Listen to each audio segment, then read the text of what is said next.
what happened? I can't remember. What did... I was shot, wasn't I? But here I am, alive and fully healed. And it's like... everyone looks at me differently now. Like they're scared. Welkin, has something happened to me? Tell me, please!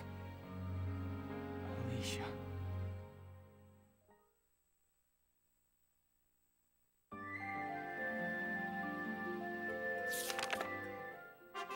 Report. Parting ways.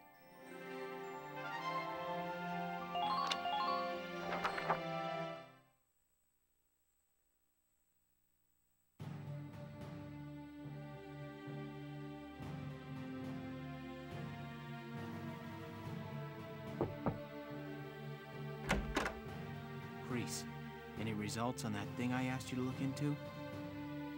Yes, sir. For starters, this bullet you gave me.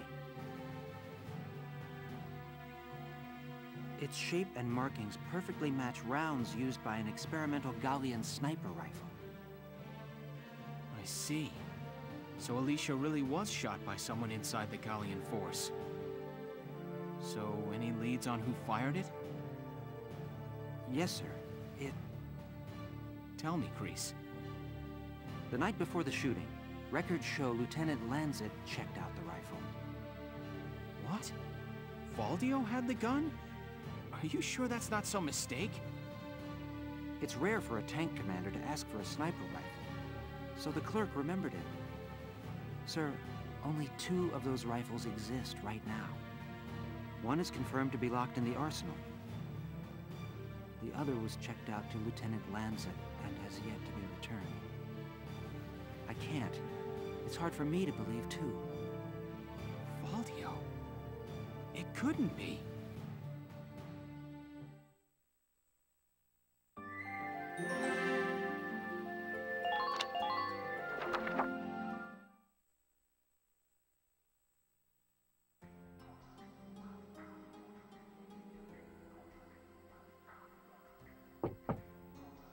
Hey, Valdio.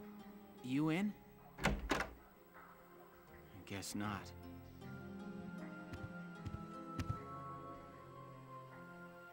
Notes on the Valkyrian race. The anthropology of the Valkyra. Maybe he was reading up on the enemy. This is his handwriting. Alicia must be made to awaken. What? Alicia must be made to awaken. No matter how much I try, I can think of no other way. I almost wish I had never joined them on that expedition to the Valkyria ruins. I'm convinced that the inner chamber was built to admit only Valkyria. But the door opened at her touch. That could only mean that the blood of their tribe courses through her veins. Still, I was shocked to find her bathed in that uncanny light that night in the field. Ultimately, I had no choice but to accept the simple truth that Alicia is one of them. I'd already begun to question all I knew. The walls of the temple sanctum were inscribed with the Valkyria's account of history. History as it truly was. We are all taught of the Darkson calamity, and how their actions forever scorched the land. But this account told a different story. The Valkyria invaded this land from the north, slaying the indigenous Darkson people as they came. Their grasp of Ragnite technology and the art of war were vastly superior. They trained the destructive power of Ragnite on the Darkson's land, burned it to ash, then had the gall to pass the blame for their inhuman deeds off on their Darkson slaves. Darksons have borne that stigma ever since, while the Valkyria became godlike saviors. The victors simply rewrote the history books. The Valkyria ruins promulgate a lie to all but their own descendants as hard fact. Reading about the Valkyria's power, the true face of these saviors, left me stunned. Yet at the same time, I cannot help but think of how useful it could be to us now. Since then, I've investigated every text and report on the Valkyria I could find. They lead me to believe that at least a few scions of the Valkyria must have survived to this day. All across Europa, these rare individuals live and die unaware of their own nature. But history has recorded rare cases of individuals who have awakened to their powers. Their stories share one common thread. All of them suffered grave wounds before awakening. If those accounts are correct, the blood of the Valkyria stirs at the approach of death. Their power, having slept for thousands of years, bursts awake at one step shy of the end. Once awakened, if one of these individuals takes hold of the refined Ragnite arms of their ancestors, they make their mark on history as one of the Valkyria of old. I couldn't stop myself. I stole the Valkyrian lance and shield out of the university archive. Supposedly, their blood serves to amplify the Ragnite's natural power. I have no idea what science lies behind it. Perhaps it's a consequence of their origins in the Ragnite-rich northern regions. Regardless of the reason, the Valkyria's life force itself calls forth a reaction from the stone.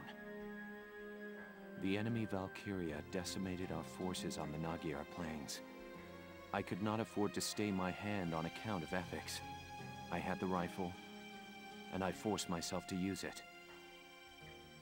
I shot her. I placed the lance and shield on her unconscious form. I was racked with insecurity and guilt, hands red with blood of my best friend's love.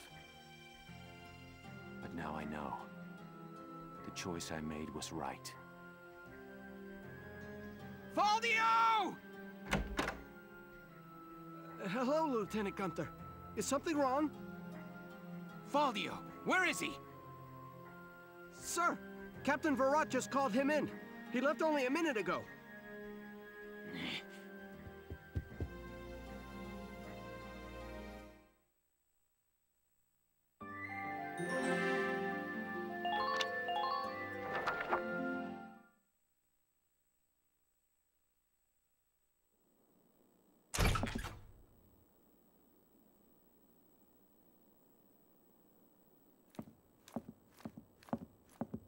Faldio, I'm only going to ask you this once.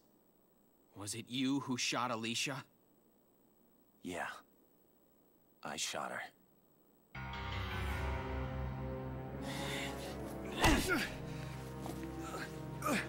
Tell me why. Why did you have to shoot her? The people. Gallia needed her. Now let me ask you a question.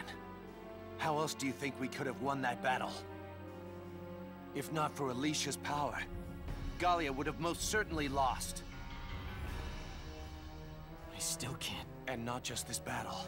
I'm talking about Gallia's future.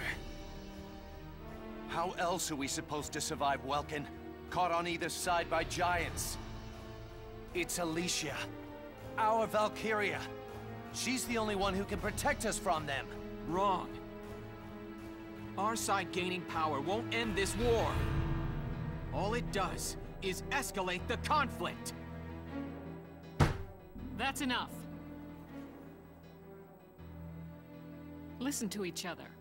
You may both be right, but still, you're both very wrong. I don't claim to have the perfect answer either. However, regardless of the reason, attacking one of your own comrades is deplorable. By Gallian military law, I remand you to the stockade until further notice, Faldio. And you, Welkin. 24 hours in isolation for engaging in fisticuffs.